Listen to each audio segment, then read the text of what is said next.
பிரியமானவர்களே, உங்கள் யாவருக்கும் ஆண்டவராகிய இயேசு கிறிஸ்துவின் நாமத்தினாலே காலை வணக்கத்தையும் வாழ்த்துதலையும் தெரிவித்துக் கொள்கிறேன். கர்த்தருடைய கிருபை நம் அனைவரோடு கூட இருப்பதாக. இந்த நாளின் காலை வேளையிலும் கர்த்தர் நமக்கு கொடுக்கிற வேத வார்த்தை 1 சாமுவேல் 26வது அதிகாரம் 25வது வசனம் இவ்விதமாய் சொல்கிறது. அப்பொழுது சவுல் தாவீதை நோக்கி, என் குமாரனாகிய தாவீதே, நீ ஆசீர்வதிக்கப்பட்டவன், நீ பெரிய காரியங்களை செய்வாய், மென்மேலும் பலப்படுவாய் என்றான். அப்படியே தாவீது தன் வழியே போனான், சவுலும் சம்சானத்திற்கு திரும்பினான் என்று வேதம் சொல்லுகிறது. என்னை கேட்டுக்கொண்டிருக்கிற என் அன்பு தேவனுடைய பிள்ளைகளே, இந்த காலை வேளையிலே கர்த்தர் உங்களை பார்த்து விதமாய் சொல்ல விரும்புகிறார். நீ ஆசீர்வதிக்கப்பட்டவர், நீ பெரிய காரியங்களை செய்வாய், மென்மேலும் பலப்படுவாய் என்று சொல்லி வேதம் கூறுகிறது. என்னை கேட்டுக்கொண்டிருக்கிற என் அன்பு தேவனுடைய பிள்ளைகளே, இந்த சம்பவம் சொல்லப்பட்ட அல்லாவிட்டால் இந்த வார்த்தை சொல்லப்பட்ட நிலைகளை சற்று நாம் திரும்பி பார்க்க வேண்டியது அவசியமாயிருக்கிறது. இதோ சவுல் தாவீதை பிடிக்கும்படியாய் தாவீதுக்கு பின்தொடர்கிறார். சவுலுக்கு தப்பும்படியாய் தாவீது ஆங்காங்கே ஒளிந்து கொண்டிருக்கிற பொழுது சவுல் தாவீதை பிடிக்க வேண்டும் என்று எஷிமோன் என்கிற ஒரு இடத்திலே அவர் தங்குகிறார். அப்பொழுது தாவீது வேவுக்காரர்களை அனுப்பி அந்த சவுல் தங்குகிற அல்லாவிட்டால் சவுல் படுத்திருக்கிற அந்த இடத்தை தாவீது பார்க்கிறார். இப்படி பார்க்கிற பொழுது ஒரு சவுல் தன்னுடைய ரதத்திலே படுத்து கொண்டிருக்கிறார்.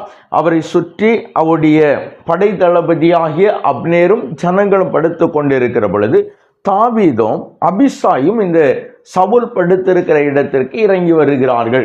இறங்கி வருகிறவர்கள் சவுலுடைய தலைமாட்டிலே அவருடைய ஈட்டி இருக்கிறது. இப்பொழுது அபிசாய் தாவீதை பார்த்து, நான் ஒரே குத்தாய் உருவ தரையிலே சவுலை குத்திவிடட்டுமா என்று கேட்டதற்கு தாவீது சொல்லுகிறார், கர்த்தர் அபிஷேகம் பண்ணவர் மேல் என்னுடைய கையை போடாதபடி கர்த்தர் என்னை காப்பாராக என்று சொல்லி சவுலுடைய தலைமாட்டில் இருந்த ஈட்டியும் செம்பையும் எடுத்துக்கொண்டு அவர்களுக்கு எதிராக இப்பக்கத்திலே அப்னேரை பார்த்து கூப்பிடுகிறார். அப்னேரே என்று கூப்பிட்ட பொழுது அப்னேர் ராஜாவுக்கு எதிராய் சத்தமிடுகிற நீ யார் என்று சொன்ன பொழுது சவுல் தாவீதனுடைய சத்தத்தை அறிந்து கொண்டது.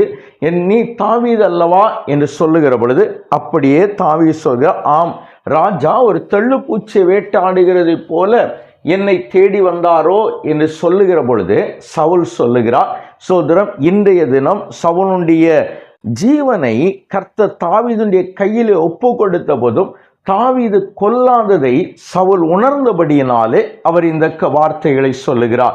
என்னை கேட்டுக்கொண்டிருக்கிற என் அன்பு தேவ ஜனமே, தேவன் ஒரு பொழுதும் அநீதி செய்கிற தேவன் அல்ல, மாறாய் அவர் அநீதிக்கு துணை போகிறவரும் அல்ல.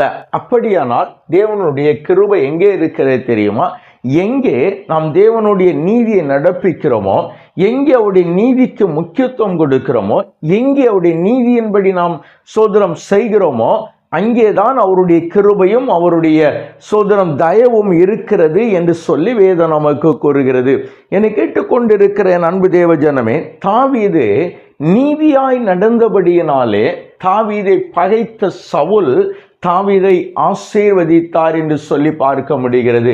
கொல்ல வேண்டும் என்று வந்த சவுல் தாவீதை ஆசீர்வதிக்க வேண்டும் என்றால் தாவீது செய்த நீதி, கர்த்தருக்கு பயந்த பயம், கர்த்தருடைய வார்த்தைக்கு கொடுத்த முக்கியத்துவம். எனவே இந்த காலை வேளையிலும் நாம் நம்முடைய நீதியை செய்து தேவனுக்கு பயந்து ஒரு வாழ்க்கை வாழ்வோம் என்று சொன்னால் நிச்சயமாய் நம்முடைய சத்துருக்களும் நம்மை ஆசீர்வதிக்கிற ஒரு பெரிய கிருபையான ஒரு வாழ்க்கை கர்த்தர் நமக்கு தருவார். எனவே அந்த வாழ்க்கையை நாம் பெற்றுக்கொள்ளும்படியாய் கண்களை மூடி ஜெபிக்கலாமா? எங்களை நேசிக்கிறங்க நல்ல தகப்பனே, இந்த நல்ல வேளைக்காய் நாங்களும் நன்றியோடு துதிக்கிறோம். ஆமாண்டவரே, நீர் எங்கள் தெய்வம் அல்லவா? இந்த தெய்வத்தின் கிருபைகளுக்காய் நாங்களும் உமக்கு நன்றி செலுத்துகிறோம். இந்த நாளின் ஆண்டவரே, அதிகாலை வேளையிலே தேவ சமூகத்திலே நிற்கிறோம். ஆண்டவரே, தாவீதை அவருடைய நீதியின்படியாய் ஆசீர்வதித்த கர்த்தர் இப்பொழுதும் எங்களையும் நீர் ஆசீர்வதிக்க சித்தம் கொண்டிருக்கிறபடியினால் உமக்கு நன்றி.